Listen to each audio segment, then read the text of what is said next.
we got to talk about the goaltending situation. Yeah. We alluded to it in the first block of the show, but Ilya Samsonov right now is on fire.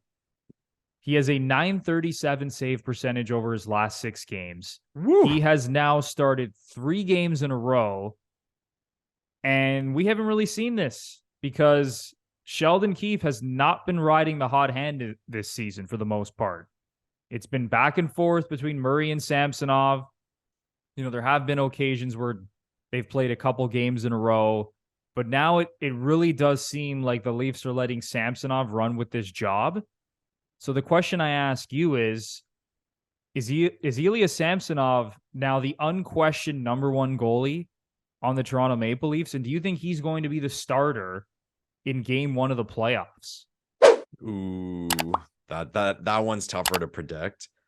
But as we sit here right now on January 24th, you went over his numbers, Bruno. They're excellent. As we sit here right now, Ilya Samsonov is the starting goalie for the Toronto Maple Leafs. We're in a position where if the guy has a bad game or two, that can flip really quickly. But Murray hasn't exactly stolen the show either. So I don't think we can sit here and expect Murray just to come back and be good. So maybe at this point, Samsonov has earned longer of a leash than either of these goalies have had so far in the season. But he's been great, and it's goaltending. And why would you put anything into questioning? If this is the guy who's playing well, you stick with it. And maybe that was the plan with Keefe all along. Play half the season. We'll go back and forth. We'll give these guys their starts. If you remember correctly, they are like 2 off in the way of start. So they really are sharing the net. So maybe that was Keefe's plan. Give them both 20 some odd games. We'll see how it plays out.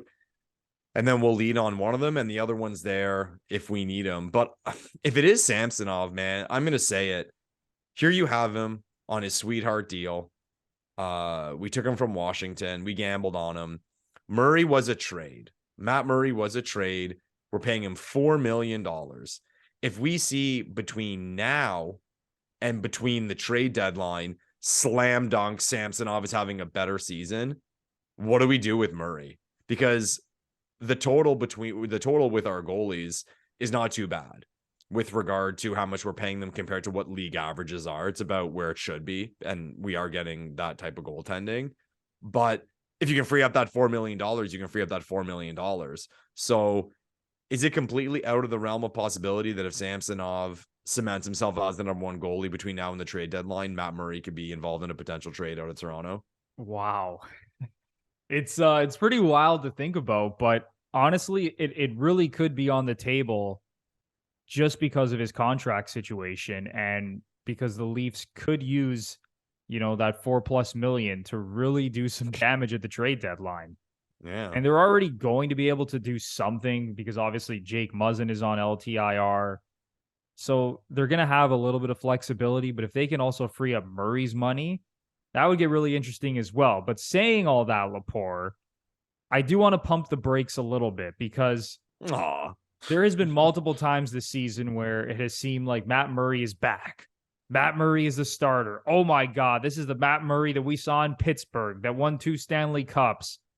And then it yo-yos back to Ilya Samsonov being the best goalie. And then it goes back and forth. Like we've seen this now at least 2 or 3 times this season where it seemed like first Matt Murray was the guy, or first Samsonov was the guy, then it was Matt Murray. Now it's back to Samsonov, especially with Samsonov's hot start and specifically at home where he has remained an absolute monster on home ice at Scotiabank Arena. So I don't want to get too far ahead of ourselves. Just looking at the overall numbers, Samsonov, .920 save percentage in 21 games this season. Murray has a .911 save percentage in 19 games. So Samsonov has clearly been the better goalie through their first 20 starts.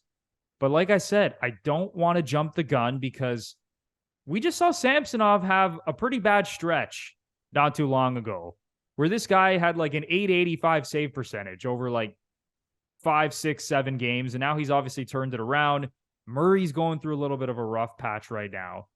Looking at his numbers, his last game against Florida, 4 goals on 8 shots. He allowed 4 goals against the Boston Bruins, 5 goals on January 5th against Seattle, 4 goals against when they played the Coyotes right before the new year. So he's going through a little bit of a rough patch, but I don't think this is the end of Matt Murray. I still think he's going to turn it around, and there is value in having both of these guys in the playoffs. There really is. Now, ideally, you want to ride with just one guy in the playoffs and not have to think about it. Yeah, you don't want that. Yeah. I don't think we've seen the end of Matt Murray. I still think he is going to challenge to be the number one for game 1 of the playoffs. The briefcase of $1 million if you get the question right, Anthony Bruno. Who's the starting goalie for the Maple Leafs game 1 versus the Tampa Bay Lightning?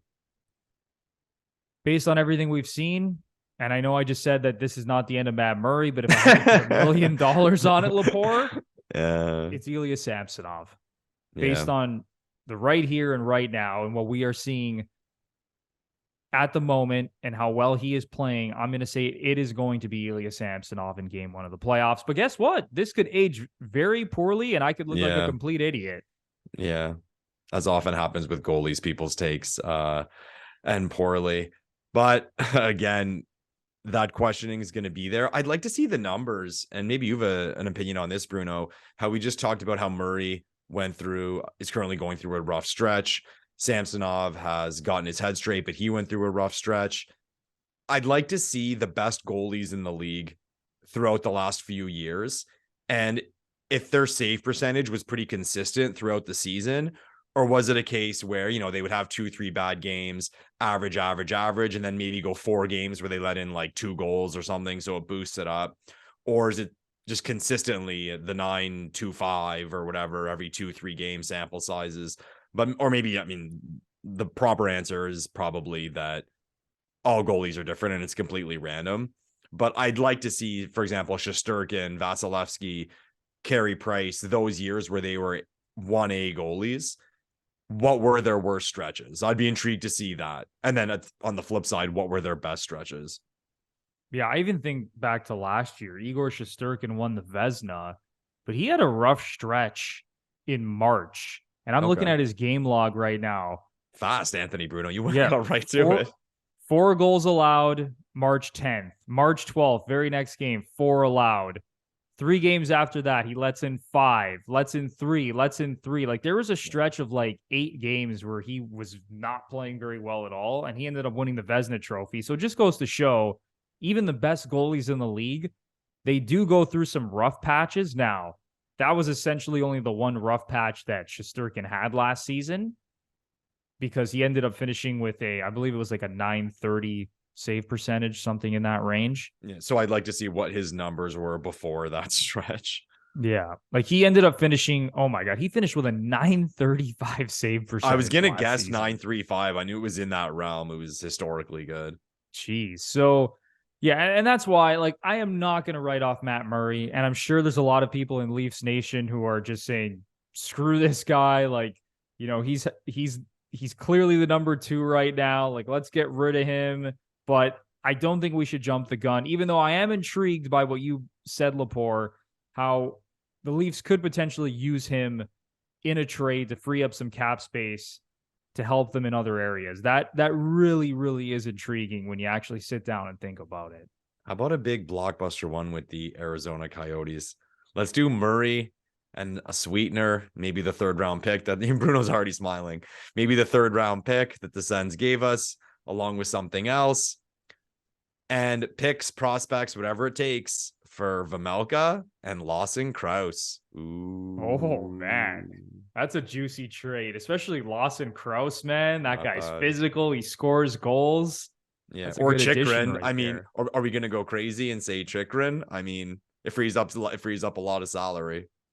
It seems like this year more than most years, and especially, the recent past, it just seems like there could be way more fireworks around this deadline for the Leafs than we have seen in recent years, because it just seems like there's so much on the line, with Dubas and Keefe, and who knows what's going to happen with their future and their contracts, how we're now in year 7 of Matthews, Marner, and Nylander. Like, they got to start doing things, or else this operation is going to get blown to smithereens. So it just really seems like we could see some real fireworks